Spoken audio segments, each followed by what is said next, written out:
Hey everybody, TacticAngel here on the PlayStation 4. We have World of Warships Legends booted up to take a look at a premium ship. Today it's going to be the Okhotnik, the Russian Tier 4 destroyer? As usual, we'll be starting out with some history, talk about what I think about the ship in the game, the commander at present, the stats, and finish off with a bit of gameplay. As usual, if you would like to skip around, I have left an index down in the description. So let's just jump into it then. And usually we do start out with some history. This will be kind of easy because this isn't a real ship. Yes, there was an Okhotnik that was built in reality, but this does not appear to be that ship at all. Note the lack of any info on the number of ships that were actually completed in this line. Instead, this appears to be someone's plan to cut against convention and to build something unique or revolutionary. And in a sense, I get it. Russia was always a country that was obviously huge and imposing, known for being rather cold, but always just a few steps behind, which caused Russian designs to waffle back and forth between desperation-driven insanity and innovation. I mean, why would Russian ship designs be any more sensible than Russian tank designs or Russian plane designs? And for the record, the Tsar tank, which was supposed to not get hung up on obstacles, was tested in swampy land, became stuck, and would never move again. The K-7 semi-flying wing tore itself apart in flight, killing most of its crew, and the actual Okhotnik hit a German mine and sank, taking 52 men with her. In any case, the one piece of history that I do want to talk about on this boat is you will notice that it flies a different flag than the Grimyashi. It is flying the Imperial Russian Navy's flag, rather than the flag of the Navy of Union of Soviet Socialist Republics, which I greatly appreciate and hope that they do with other ships in the game. As for the Okhotnik, it is just a crazy ship, no matter how you look at it. And if you're looking for a ship to play for meme value, I guess it's really up there in terms of the ships available in the game right now. It's got a ton of guns, and those can do some pretty terrible things to your enemy. It also has a ton of torpedoes, and those can also do pretty terrible things to your enemy. It's also huge and has no armor whatsoever. And while the game will reassure you that you have above average amounts of hit points, you have in the area of 5 to 10% more health than most other destroyers, but you actually don't have the most hit points of any tier 4 destroyer in the game right now. Is it worth it? Well, if you're just trying to screw with people, then you probably already have your answer. You can do horrible things to people in this ship, and the best way to do that is to pounce on them when they're not paying a lot of attention, or to ambush them around corners. If you're trying to play the game in a normal fashion, then the Okhotnik is kind of a mixed bag, because it's probably easier to kill than most of the other destroyers because, among other things, it's basically twice as long as the other tier 4 destroyers in the game, and it has the widest turning circle of any destroyer in the game at this point, losing out to just about every tier 4 battleship in the game, in fact, except for the Congo, and even then not by much. So I do imagine that this ship offers a high skill cap for people who have maybe more patience than I do, who are willing to eat up a destroyer slot to play an aggressively passive game, setting up ambushes against multiple targets, and who are probably generally considerably better players than I am. For everyone else, there's a pretty decent chance that you're going to have a bad game in the Okhotnik, even if there is a pretty good chance you'll ruin someone else's game too. As for commanders, the only person currently available is Anton Gurin, and he's really not a bad choice for this. I imagine if they add the Russians to the game, that he'll be the more gun-focused of the two commanders. His base trait here gives you a small difference in terms of your damage. Your guns are actually large enough that they're actually kind of a legitimate contender for cruiser caliber artillery at this tier. You're going to get plenty of bounces though off of tier 5 cruisers, and this ability really isn't going to change that too much. I would suggest if you have this guy leveled up more than I do, consider 1 concealment expert, here I have Sversky. The other one, obviously, is Bay. And then you probably want your other commander to do something related to your guns. For my money, I'd probably look at Burke or Abueno. You could also take a look at Madden, considering the relatively slow turret traverse and reload speed, or Halsey, though I found when I use him on the Gremyashi, I leaned a little too into shooting AP when I shouldn't, and then it kind of worked against me. The HE damage Abueno offers seems like the more consistent choice. For stats, I mean, whatever. This ship is ridiculous, so I guess I'm gonna probably talk about this versus the Gremyashi, but also kind of the field of other tier 4 destroyers. I just don't know what to tell you. This thing is weird. It's very weird. I mean, unique. So in terms of survivability, the Okhotnik starts with 12,060 hit points using my configuration with Anton Gurin. This is actually more than every other destroyer at this tier, except for the Gremyashi, which has about 3% more. In any case, when you see the screen telling you that it has more hit points than average, it isn't by such a huge amount that you can really soak up a lot of extra damage. You really can't. If you're lucky, you're going to take 1 or 2 extra hits. Where armor is concerned, you are less armored than the Gremyashi, not by enough that it's probably going to matter in most cases, but there is that. Make of it what you will. When we jump into artillery, this thing has 7 130mm cannons. They range out to 10 kilometers and reload every 10 seconds. The turret traverse is really slow at 32.7, but I said I'd compare this to the Gremyashi. That is actually around 3.5 seconds faster. HE damage is a considerable 1900 with an 8% fire chance, which is also pretty good. These 130mm cannons also can do 2,500 damage if you successfully citadel someone, which is a pretty good amount, really. And that's fairly high for ships at this tier.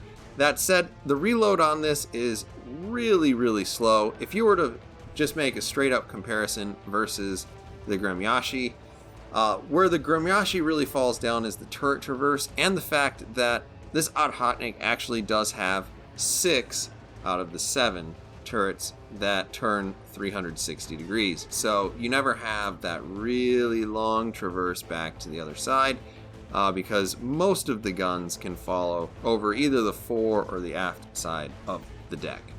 But considering that the Gremyashi has basically a reload time that is half of what is on the Okhotnik, then maybe the fact that there are 7 guns here doesn't look quite so sexy. Essentially, you're going to be doing about the same amount of damage per minute if you can keep your guns on target and keep all of them firing. It's going to be a little bit harder to do in the Gremyashi, but overall, these ships don't actually blow anybody out of the water in terms of their overall firepower. The Farragut and Acasta can actually boast very similar firepower characteristics, at least as far as how Legends measures it. When we look at torpedoes, it's really not a comparison here. You actually have the best torpedo rating in the game for tier 4 destroyers right now. Now that said, you do it for completely different reasons than the second place contender, which is the premium Japanese destroyer Kamikaze, to no one's surprise. Essentially, you have fairly unimpressive individual torpedoes. They're actually only 450 millimeters, so they're very small, and the 4.5 kilometer range is lowest in class. That said, the amount of damage that they do is pretty good, and you have 12 of them in 4 launchers. On top of that, they also reload at an absurd 47 seconds, and that's without taking anything that really boosts that. So the Okhotnik can really get into the middle of a lot of trouble and just start throwing huge swarms of fish at people, and oftentimes if you get ambushed yourself, you can pretty much guarantee whoever is going to murder you is going to die too.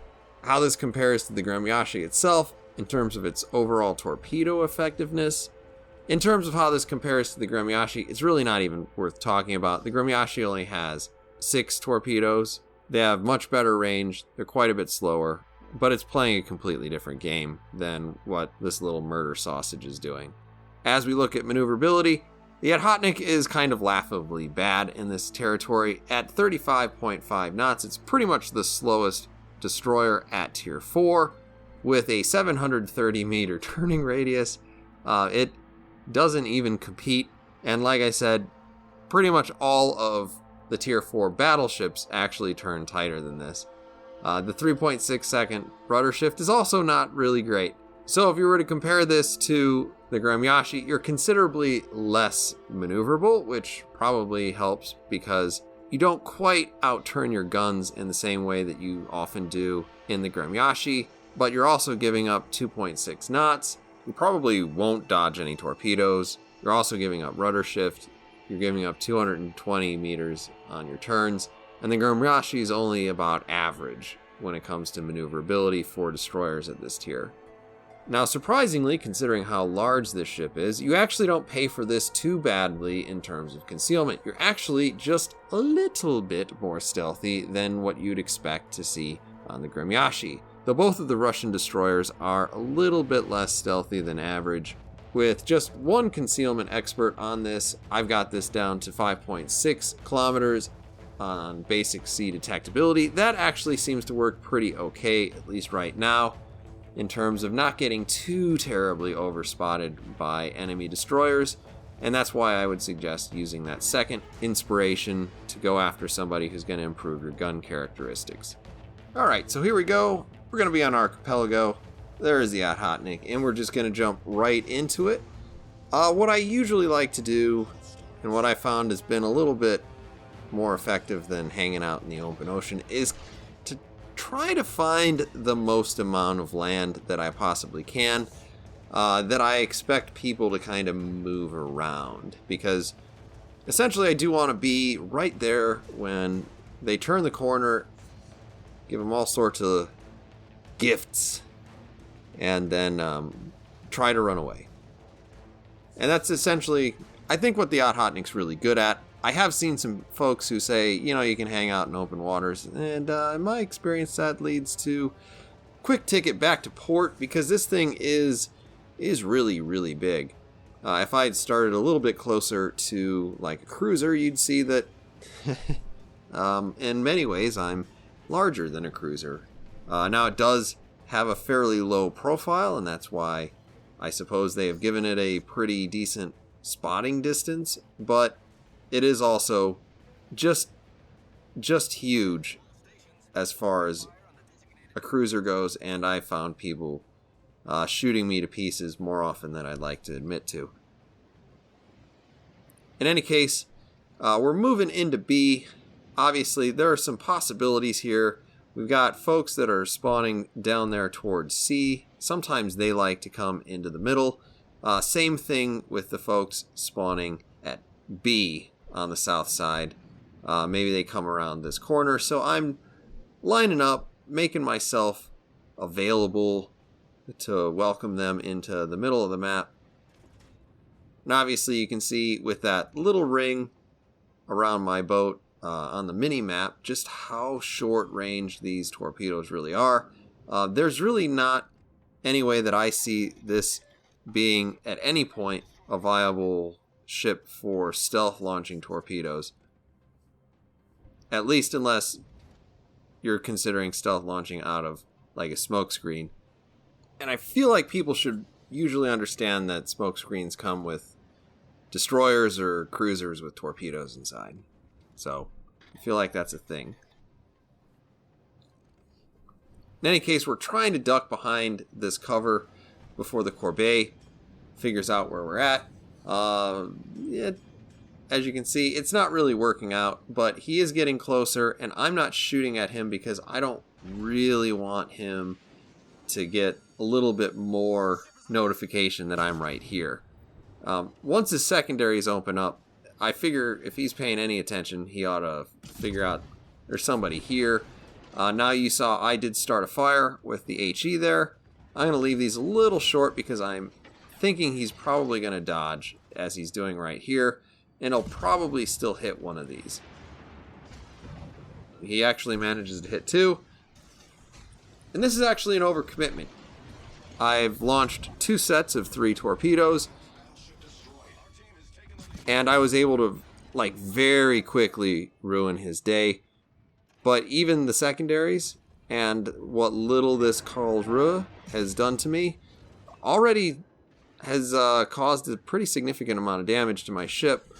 I'm just trying to get a feel for how this guy's going to dodge. He's not really making any maneuvers, so with my 4th set of torpedoes, I do launch at him. And once again, because you have the 4 torpedo tubes, you can do just a lot of terrible things. I could see a situation where maybe you're able to take out 4 ships with 4 separate launches of 3 torpedoes. You can be looking at upwards of 39,000 damage with these. And you do see I'm using a wide spread there. I like to shoot a lot of times on widespread just because these don't require a lot of aim. The idea is area saturation. And there you can see, even with just the 2 volleys, I got a good coverage. And particularly the closer they are to you, the better that actually works. Particularly if you know you're going to die and you have 2 or 3 seconds to just, like, try to throw as much death out there as physically possible. The wide spreads actually do work pretty well. Unfortunately, he sailed away, and our torpedoes are of such short range that obviously he sailed completely out of the zone where I could actually hurt him. Since I do have all of those guns on the back side of the ship, you can see I'm just wasting this island. And at this point, I'm seeing if I can't sneak 1 or 2 shots over this mountain. There's not really the arc to be able to do that.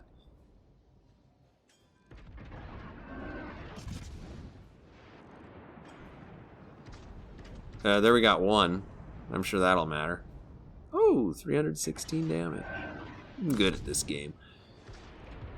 Now we are sitting behind a smoke screen. Not as good as sitting inside of a smoke screen, but it still works the same unless he manages to launch a plane. I think I'm way too far away for his plane to even matter, if he even had one.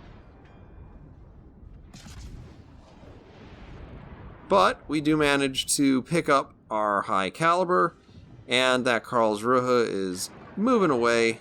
We're helping to hopefully finish him off. And one of our teammates does manage to get him. Hopefully the person who did most of the damage to him. Now, I actually don't expect that this game is going to do much more than this. So I'm going to go ahead and speed this up. To be real honest, I think I was like paying a lot more attention to my dog for this time. And so, you know, one of the wonderful things about World of Warships is sometimes you don't really need to pay attention because you just know nothing's going to happen. Now I'm moving all the way up here because I don't really want to start taking his attention. This other destroyer has managed to do that, but at this point I'm actually sailing to just about the point where I'm going to be within an effective sort of range. And with this smoke, I am going to go ahead, slow down, and get all of my guns, you know, pointed in the right direction.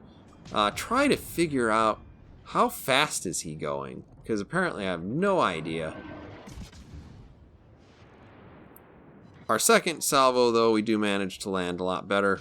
We get a fire. We're up to 71,000 damage, which is actually, you know, really pretty good for Tier 4 destroyer. And we continue to just use these guns to pick apart our enemy. Now, this 8% fire chance is ever so slightly less than what you would get on the Gremyashi. Gremyashi has basically the same guns, just slower rotating, but they do get 1% higher fire chance, which is a consideration. Now we're doing a pretty good job. He continues to burn. Our damage total continues to tick upwards. And we're not really in any sort of danger of becoming the guy he wants to shoot at. So this is all just free damage. And probably not the most captivating replay right now in the world, but really the whole thing was that opening salvo where we're using islands intelligently. Then we were maybe not using islands quite as intelligently, trying to shoot over them. But it gives you an idea what the Okhotnik, this meme machine, is really good at. Now you see, we managed to finish off with 88,000 damage, 3 kills to our name, 1 capture, and 5 torpedo hits, plus just a whole bunch of shots with mostly HE. There you see, we finish on the top of the charts. Okhotnik, I've had really wildly varying results in terms of how I finished. This is, I feel, fairly representative of a decent game. Overall, I think this ship has given me a higher appreciation for the Gremyashi, though I do like to play this ship a little bit more than the Gremyashi still. I think the Gremyashi is a better ship. I kind of enjoy playing this more. I'm not sure if that makes sense. In any case, this is what I made for this particular game. I hope this has been useful for you guys. Thank you everybody for listening. I'll see you guys on the next one.